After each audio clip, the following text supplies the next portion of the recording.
आओ शिक्षा की ज्योत जलाएं, गांव, शहर, प्रदेश और देश को साक्षर बनाएं।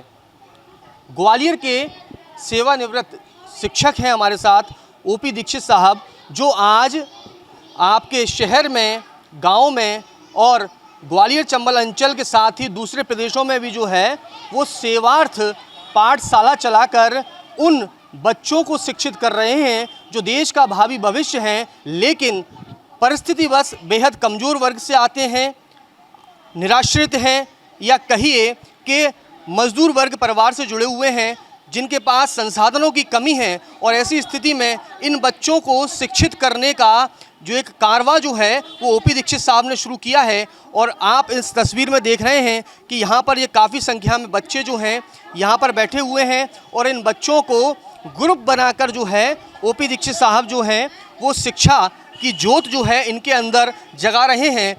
ओपी दीक्षित जी, आपका laluram.com पर हार्दिक हार्दिक स्वागत है। ये कारवां किस तरह से आपने शुरू किया, क्या इसका मकसद था और ये संकल्प कैसे बन गया?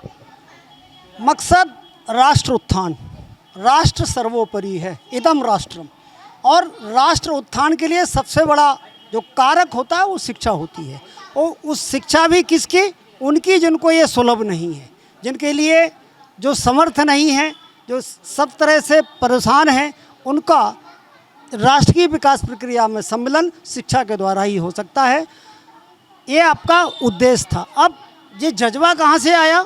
मैं तो हिंदू संस्कृति का प्रगाढ़ आस्थावान एक शिक्षक हूँ। ईश्वर की कृपा, यह गुण साधन ते नहीं होई, प्रभु की कृपा पाव कोई कोई। भगवान की कृपा से किसी किसी को मिलता है। कुछ पूर्व जन्म का प्रारब्ध होगा, अच्छे लोगों का साथ, वातावरण का एक कारक उसने प्रभावित किया और जुट गए और समाज के अच्छे लोग साथ। वातावरण के कारक की बात आपने कही हो। एक वातावरण जो है कोरोना काल में आया था, आपदा में कई अवसर जो हैं सकारात्मक नजर आए। उस समय ही आप रिटायर हुए और उसके बाद उस अवसर को कैसे आपने भुनाया? देखिए, विवेकानंद नीडम ग्वालियर में एक प्रख्यात प्राकृतिक और योग चिकित्सा का केंद्र है। मैं प्रातः भ्रमण पर जा रहा था, वहाँ कुछ परिवार रहते थे जो रेलवे ट्रैक पर मजदूरी करते थे। परिवार बच्चों को साथ में लेकर के आते हैं, बड़े वयस्क लोग मजदूरी करने जाते थे, बच्चे उछल कूद करते रहते, दिन भर तो खेल कूद होती नहीं है। मस्तिष्क में विचार कौंधा कि उन्होंने बच्चों को पढ़ाना शुरू कर दें। वहीं पर जो संसाधन दे, पढ़ाई के लिए वस्तुतः संसाधनों में कुछ नहीं चाहिए और बहुत सारे आभूषण हैं, कंप्यूटर है, एआई है, बहुत सारी चीज़ें हैं, परंतु बेसिक जो है वो है चौक, डस्टर और बोर्ड। इन चीज़ों की उपलब्धता बहुत सहज है, कोई महंगी भी नहीं होती हैं और आसान भी हैं उपलब्ध कराने में।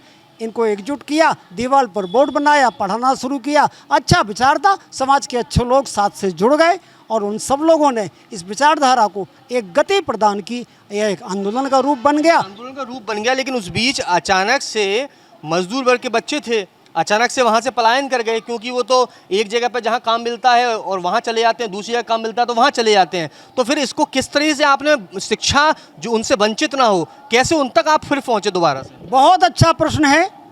जब विवेकानंद नीडम से वो 18 परिवार झोपड़ी लेकर के बिरला नगर रेलवे स्टेशन पर पहुँच गए, तो मैंने संपर्क किया 4-5 जगह, कुछ स्रोतों से पूछा, उन्होंने कहा वो सारे मजदूर परिवार बिरला नगर पहुँच गए हैं। मैंने सोचा 1 महीने की सारी पढ़ाई जो मेहनत की थी, नींव बनाई थी, वो निरर्थक चली जाएगी। वो वहाँ गया, दूसरी पाठशाला वहाँ शुरू कर दी। अब नीडम पर जो पाठशाला चल रही थी, तब तक आस पड़ोस के झोपड़ी के अन्य परिवार भी जुड़ गए थे, उनके बच्चे आने लगे थे। अब वॉलंटियर्स भी जुड़ चुके थे, काफ़ी समय हो गया था। पत्रकारों ने, समाज के अच्छे लोगों ने मदद की। करीब 20 वॉलंटियर उस समय तक आ चुके थे। तो कुछ लोगों को एक स्थान पर, कुछ को दूसरे स्थान पर जोड़ा और पढ़ाई शुरू कर दी। उसी समय एक घटना घटी। रेलवे के तत्कालीन स्टेशन मास्टर राठौर साहब, नाम भूल रहा हूँ मैं, 2020-21 की बात है, उनके पास हमारा प्रतिनिधि मंडल गया। उसमें 3-4 लोग हमारे साथी थे वॉलंटियर। मैंने लिखित में राठौर साहब को आवेदन दिया कि जो रेलवे के मजदूर आते हैं उन परिवारों के बच्चों के लिए बुनियादी शिक्षा की एक व्यवस्था होनी चाहिए। तो उस दृष्टि से उन्होंने, रेलवे ने भारत सरकार रेल मंत्रालय को भेज दिया। तत्कालीन सांसद विवेक सेजवलकर जी से मैं मिला। उन्होंने कहा दीक्षित साहब, मैं शून्य काल में लोकसभा का जब सत्र चल रहा होगा उस सत्र में मैं आपका प्रश्न उठाऊंगा। और संयोग से ऐसा सुनने में आया, उन्होंने बताया भी उनके ओवाईसी आदेश शर्मा जी ने, कि प्रश्न सूचीबद्ध भी हुआ था। अर्थात रेलवे के मजदूरों के लिए जो ठेके होते हैं, भारत सरकार रेलवे के ठेके देती है, उस राशि में से 0.1% या 0.2% उन बच्चों की शिक्षा के लिए आवंटित होना चाहिए जो रेलवे के मजदूर अलग अलग स्थानों पर सारे देश में मजदूरी करने जाते हैं। ये नई चीज़ जो है इन्होंने अपनी ओर से की थी, एक नवाचार इसको कहेंगे। लेकिन अब जो सेवार्थ पाठशालाएं शहर, गांव और कस्बों में संचालित हो रही हैं, वो बच्चे जो हैं वो बच्चे किस तरह से शिक्षा की ज्योति से प्रकाशित हो रहे हैं, वो यहाँ छात्र छात्राएं हैं वो खुद अपने कहा जाए मुखारबिन से जो है बताएंगे। बेटा क्या नाम है आपका? मेरा नाम वैष्णवी जाटव है। क्या पढ़ते हो आप? मतलब सर हर चीज़ पढ़ाते हैं। कब से पढ़ रहे हो सर के पास आप? करीब 4-5 साल से।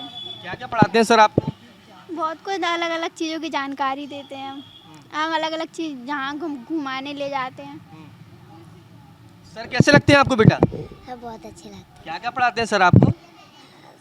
सर हमको हिंदी वो न्यूज़ पढ़ाते हैं और मैथ पढ़ाते हैं, न्यूज़ वगैरह लिखवाते हैं, बहुत सारी चीज़ें पढ़वाते हैं। कैसे लगते हैं सर? सर हमको बहुत अच्छे लगते सर अच्छे लगते हैं। बेटा आप क्या करते हो?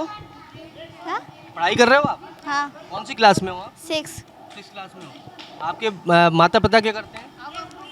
हमारे पापा तो मजदूरी करते हैं। मजदूरी करते हैं। तो सर क्या क्या पढ़ाते हैं आप? मैथ न्यूज़ लिखवाते हैं, इंग्लिश पढ़ाते हैं, मैथ के सवाल करवाते हैं, क्यूज करवाते हैं। अभी क्यूज चल रहा है। यहाँ पर देख रहे हैं आप कि ये बच्चे जो हैं इनको शिक्षा की ज्योति से प्रकाशित किया जा रहा है, और शिक्षा के साथ में बच्चों के सर्वांगीण विकास के लिए और भी बहुत सारी चीज़ें होती हैं, उसको लेकर भी आपके जो शिक्षक हैं ओपी दीक्षित साहब, वो आपके लिए और क्या क्या करते हैं? घुमाने ले जाते हैं, कई जगह अभी डैम ले जाएंगे, और वैसे भी बहुत सारी जगह पे घुमाने ले जाते हैं। और वैसे सर घुमाने कहाँ ले जा रहे हैं आप? अभी तो मणि खेड़ा ले जाएंगे, क्यों ले जा रहे हैं वहाँ पर? वो मछली वगैरह होती है ना, दिखाने के लिए। अच्छा, कैसा लगता है आपको? बहुत अच्छा। अच्छा लगता है। बिल्कुल देखिए ये बच्चे जो हैं बेहद खुश हैं, क्योंकि ये जिस तरह से रह रहे थे इन्हें उम्मीद नहीं थी कि इनके जीवन में शिक्षा की ज्योति जो है वो जगेगी और ये प्रकाशमान भी होंगे। और ओपी दीक्षित साहब के इस कारवां में अब युवा भी जो है बड़ी संख्या में जुड़ने लगे हैं। ऐसे ही एक युवा हमारे साथ मौजूद हैं। आप किस तरह से सर के साथ जुड़े, और आप खुद क्या कितनी पढ़ाई किए हुए हो, और इन बच्चों को पढ़ाकर आपको कैसा लगता है? मेरा नाम राखी खरे है, और सर से इस प्रकार मुलाकात हुई थी क्योंकि यहाँ मंदिर है, मंदिर पे हम लोग पूजा करने आते थे, तो सर को रोज़ पढ़ाते हुए देखते थे। तो सर से ऐसी बातचीत हुई थी, तो सर ने भी हमसे बोला कि आप कहाँ तक पढ़ी हो, तो मैं बीए सेकेंड ईयर की स्टूडेंट हूँ। और सर ने हमसे बोला कि आप भी पढ़ाने आ सकती हो, आप भी हमारा सहयोग कर सकती हो। तो इस प्रकार फिर मैं भी पढ़ाने आने लगी हूँ, और करीब मैं 1 साल से यहाँ पे पढ़ा रही हूँ। ये बच्चे कौन से हैं? बच्चे हैं जो इधर गरीब परिवार से बच्चे हैं। अच्छा लगता है आपको? हाँ बिल्कुल अच्छा लगता है, क्योंकि हम भी इन्हीं परिवार से बिलोंग करते हैं ना, इसलिए। ये बच्चे शिक्षित हो रहे हैं, अब आपको अंदर से कितना अच्छा लग रहा है, उनका भविष्य कितना मजबूत होने वाला है? सर बहुत अच्छा लग रहा है, जब बच्चे आंसर देते हैं, हम कुछ भी पूछते हैं तो पटाख से आंसर देते हैं, तो बहुत अच्छा लग रहा है कि जो छोटे छोटे बच्चे हैं, जो गरीब परिवार के बच्चे हैं, वो अच्छा पढ़ना सीख रहे हैं, आगे भी बढ़ेंगे। आगे भी बढ़ेंगे, और यही वजह है कि सेवार्थ पाठशालाएं जो हैं वो आप देख रहे हैं कि जिस तरह से आप देख रहे हैं ये एक मंदिर है, मंदिर के बाहर का ये परिसर है, ओपन परिसर, और उस परिसर में चूँकि ये तो कवर्ड है, कई जगह ऐसी भी हैं जो ओपन है, बिल्कुल पूरी तरह से छत नहीं है, खुले आसमान के नीचे बच्चे पढ़ाए जा रहे हैं। ये सेवार्थ पाठशालाएं ग्वालियर चंबल अंचल के साथ अन्य प्रदेशों तक भी पहुँच गई। कहाँ कहाँ संचालित हो रही है? झांसी में चल रही हैं 2 पाठशालाएँ, ग्वालियर में संभाग में शिवपुरी चल रही है, और चंबल संभाग में आपका भिंड गोहद तहसील में चल रही है। कितने बच्चे जो हैं आपके? लगभग 1200 से 1500 बच्चे। संख्या वेरिएशन इसलिए होता है कि इन परिवारों की निवास की स्थिति अनिश्चित होती है, आना जाना रोजगार के मजबूरी में होता रहता है, तो कभी बहुत मजदूर परिवार आ गए, संख्या बढ़ जाती है। कभी बाहर चले गए, यहाँ से दूसरी जगह पलायन करेगा रोजगार के उद्देश्य से, तो कम हो जाती है, पर संख्या लगभग एवरेज 1000 कमानी है। आपने ये संकल्प लिया है, ये कारवा भी आगे बढ़ने लगा है, बहुत सारे लोग जुड़ने लगे हैं। आगे और किस तरह के संकल्प आपने लिए हुए हैं, विशेषकर जो संसाधन इनको आप उपलब्ध करा रहे हैं, वो क्या क्या संसाधन उपलब्ध करा रहे हैं वर्तमान में, इसके साथ ही आगे का क्या भावी आपने प्लान तैयार किया है? बहुत अच्छा प्रश्न है। शिक्षा साक्षरता का उद्देश्य है अच्छे मनुष्य तैयार करना, और राष्ट्र की भलाई के लिए, देश के उत्थान के लिए, समग्र विकास के लिए ही इस कार्य को हम आगे बढ़ाना चाहते हैं। इन वॉलंटियर्स में से जो बच्चे, 6वां वर्ष है चूँकि मैं पढ़ाते हुए, लगभग कंप्लीट होने वाला है, दिसंबर में 6 वर्ष पूरे हो जाएंगे। हमारा उद्देश्य है ऐसे स्वयंसेवक तैयार करना जो 10वीं पास करने के बाद, 12वीं पास करने के बाद हमारे इस कारवा से जुड़े, ताकि दूसरे लोगों को इस अलख से परिचित करा सकें। स्वयं पढ़ाएंगे तो उनके अंदर भी मानवीय गुण विकसित होगा, उनके अंदर भी ज्ञान का अर्जन होगा, उनके अंदर कक्षा प्रबंधन, नेतृत्व की क्षमता, संप्रेषण कौशल, बहुत सारे गुण होते हैं, वो स्वाभाविक रूप से आएंगे और वो अच्छे इंसान होंगे। इन बच्चों को और क्या क्या आप प्रोवाइड कर रहे हैं अपनी सेवा पाठशाला में? पुस्तकें, गर्म कपड़े, बैग और शुल्क, शिक्षण शुल्क जो देने में असमर्थ होते हैं, जहाँ से भी सूचना आती है, समाज से आग्रह करता हूँ। आज ही एक LIC के लोग आ रहे हैं, बेटी आकांक्षा जाटव के लिए 2450 रुपये की व्यवस्था। वो बच्ची एडमिशन नहीं ले पाई तो प्राइवेट फॉर्म भरवाया है, उसके पिताजी नहीं है, अनाथ है बेटी। बड़ा जन कारवां आप लोगों को अपने इस सेवा पाठशाला से जोड़ रहे हैं और बच्चों को जो आवश्यकता है उसकी पूर्ति भी कर रहे हैं। बिल्कुल, आवश्यकताएं देखिए, कॉपी, पेन, पेंसिल, स्थान, और सबसे बढ़कर एक स्वस्थ चिंतन, प्रेरणा, अंदर से कार्य करने की रुचि और उत्साह है।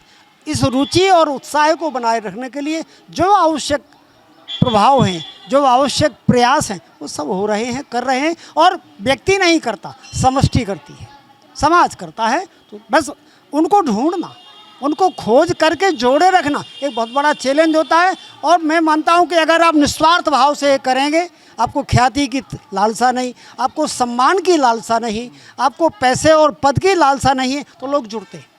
बिल्कुल, लोग जुड़ते हैं और यही वजह है कि बड़ी संख्या में जो है अब OP दीक्षित साहब की जो सेवा पाठशाला है उसमें युवाओं के साथ जो सेवानिवृत्त कर्मचारी अधिकारी हैं वो भी इसमें जुड़ रहे हैं और इनके साथ मिलकर जो शिक्षा की ज्योति को जगाने की अलख जो है इन लोगों के साथ इस कारवां को आगे बढ़ा रहे हैं। और लल्लूराम.com भी सेवार्थ पाठशाला को संचालित करने वाले OP दीक्षित साहब के इस संकल्प, इस कारवां और उनके इस अभियान को सलाम करता है। कैमरा पर्सन मनोज के साथ कर्ण मिश्रा, लल्लूराम.com, ग्वालियर।